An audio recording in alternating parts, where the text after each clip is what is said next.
Hey everyone. So, have you ever stared at a gear stick and just felt lost? Or maybe that third pedal on the floor seems like some kind of automotive mystery? Well, if that's you, you are in exactly the right place. Today, we're going to pull back the curtain on one of the coolest skills you can learn, driving a stick shift. We're going to break it all down step by step so you can hit the road feeling confident. Let's jump in. Okay, let's just get it out there, right? This is the number one fear for pretty much every person learning to drive a manual. That awful, sinking feeling when the engine just dies. The car behind you starts honking and you feel everyone's eyes on you. We've all been there. But I promise you, by the time we're done here, you'll know exactly how to stop this from happening and what to do calmly if it does. So what's the big secret? Is there some magic trick? Well, it's actually simpler than you think. It all comes down to this one simple formula. This is it. This is the core idea behind everything. You put the car in the right gear for your speed, you're smooth with that clutch pedal, and this is the most important part. You keep a calm mind. If you can just remember this, trust me, you are already halfway there. Now, to put that principle into action, we got to know our tools. So let's start with the absolute fundamentals, the ground floor, your three pedals. Just think of them as the ABCs of driving your car. First up, you've got A for accelerator. You can just think of this as the go pedal. Its whole job is to feed the engine a little bit of gas to get things moving. The real key here is to be gentle. You don't need to stomp on it. For now, just remember a light, easy touch is all it takes, especially after the clutch is all the way out. Next, we've got B for brake. This one's pretty straightforward, right? It's your main tool for slowing down, for controlling your speed.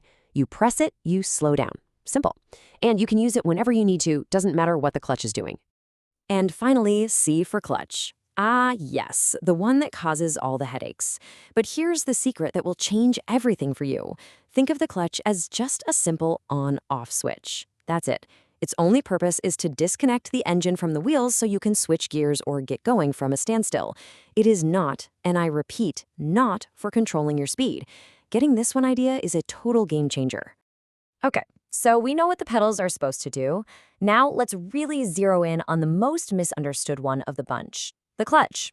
We're going to lay down the rules of the game here. Following these will save your car from damage and make every drive so much smoother.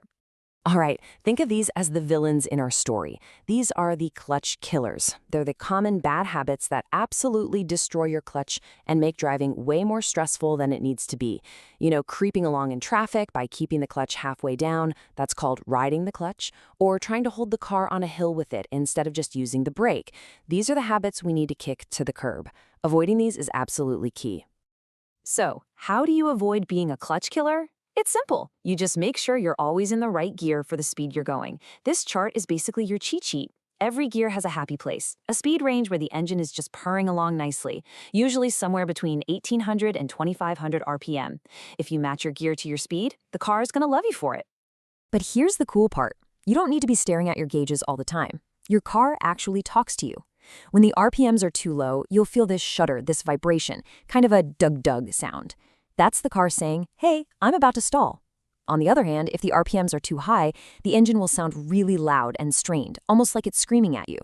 So the rule is super simple. If the car vibrates, you shift down. If the car shouts, you shift up. All right, theory time is over. Let's take what we've learned and apply it to the real world. We're going to tackle the big three, the most common, most stressful situations for any new manual driver. That lovely stop-and-go traffic, speed bumps, and of course, what to do when you have that dreaded stall. The golden rule for traffic is so simple, but it is so powerful. Stop fully, then move fully. That's it. No more of that half-clutch creeping that just burns up your clutch. When traffic inches forward, put it in first, let the clutch out all the way, and let the car crawl. If you need to stop again, use the brake and stop completely. And if you're going to be stopped for more than, say, 5 or 7 seconds, just pop it into neutral and relax your foot. It's so much easier. Okay, this is another classic mistake. I see it all the time. You see a speed breaker up ahead and your first instinct is to push the clutch in, right? Wrong. The right way, the way that actually keeps you in control of the car, is to first take your foot off the accelerator.